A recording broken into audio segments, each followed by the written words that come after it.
Hey, so welcome back. In this second lecture of Module 1, the context of the New Testament, I want to talk a little bit about the formation of what we call the New Testament canon. This course, Introduction to the New Testament, is a study of the 27 books that make up the New Testament, which themselves, together with the 39 books of the Old Testament, make up what is known as the Judeo-Christian canon.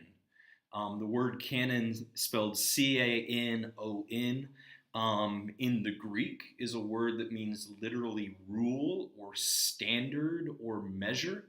And so to say that we talk about a Christian canon in the Old and New Testaments or a New Testament canon is to say that together these 27 books of the New Testament serve as a rule of faith, a standard against which to measure one's beliefs and practices, a standard by which to determine what is orthodoxy or what is right belief, what is right practice of the faith. And so this is to say that the New Testament canon as a whole, these 27 books together, but not only together as a whole, but each of them individually serve in some manner to contribute to the rule of faith that guides Christian belief. Kwok Puilan, in our reading for this module, defines canonization as, and this is on page 17 of the reading, the historical process that designates certain texts as sacred and so authoritative or binding for the religious community. Now, Kwok Puilan is going to call into question the process of canonization in our reading, and our discussion question for this week is built around that in some way. What is the canon? What is the rule of faith? What is the need for it in understanding the New Testament? But what I want briefly is to just give you a history of how the canon, the New Testament, 27 books of the New Testament, came together to be seen as authoritative and why the books were seen as authoritative. The Christian canon, as we know it today, was not ratified as the 27 books of Holy Scripture until the date 379 AD at the Council of Carthage.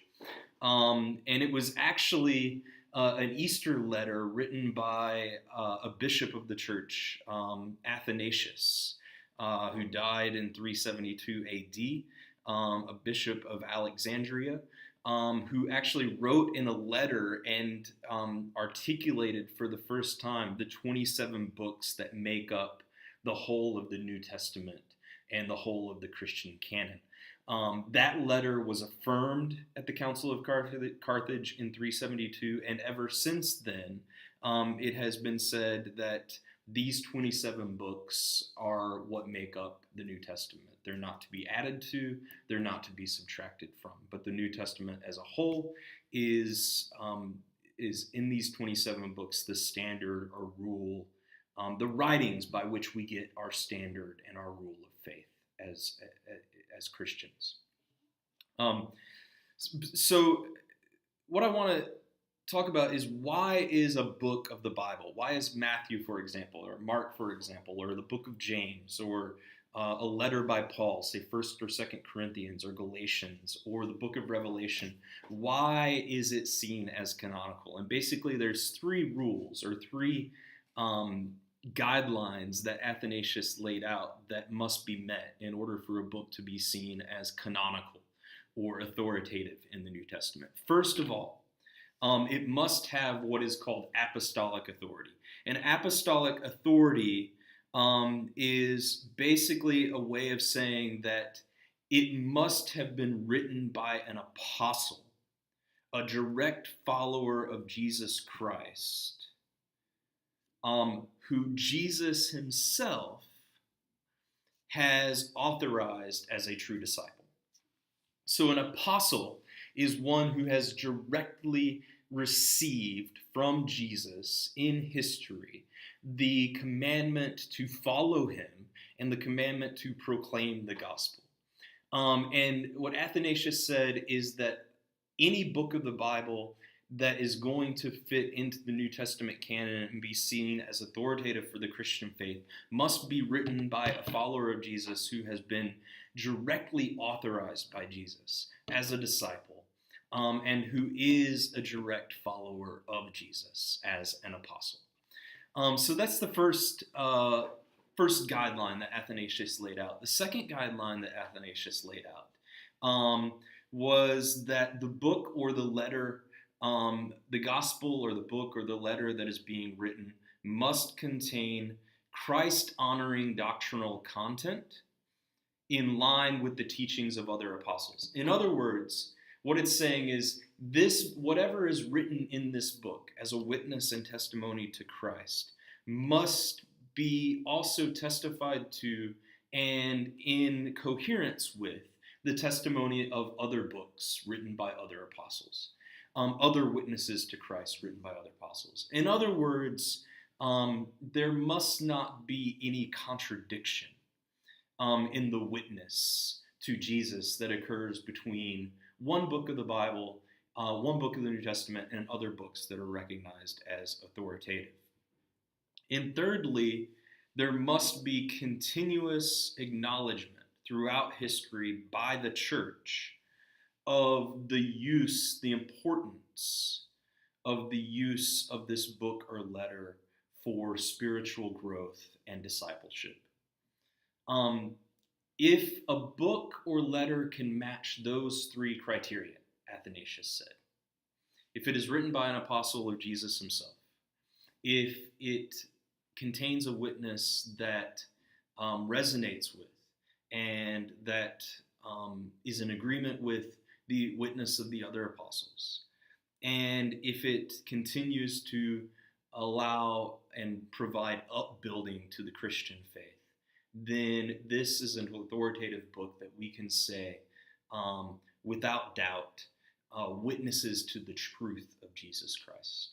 Now, the questions that this raises are questions that Kwok Pui Lan is going to raise in her reading. And so I want to end this lecture by just kind of raising those questions for you so that you can move into that reading with those questions in mind. The question that this raises is, what is the truth that is being witnessed to here? What is the truth of Jesus Christ? And what is the criteria of truth that allows us to say that a witness to Christ is a true witness? The second thing is, in investigating the question of truth, then what Kwok Pui Lan also wants to investigate is, what is the norm for interpretation? What is the rule for interpretation of these books? If these books witness to a certain kind of truth, then what should be what should guide our interpretation of these books? How do we interpret these books in such a way as to get at that truth? And so in asking these questions, we're asking questions that are not easy to answer. Questions of what is truth, what is meaning, what is authority, what is power, who put these books together and why. These are questions that Kwok Pui Lan wants to raise for us, and as we investigate them together, I'm hoping that we can see how the formation of the Christian canon is something that allows us to begin to ask those questions in a richer and a deeper way. So I look forward to discussing those questions with you in our discussion forum for this week. But that is the New Testament canon, and those are the books of the New Testament that we'll be studying this course.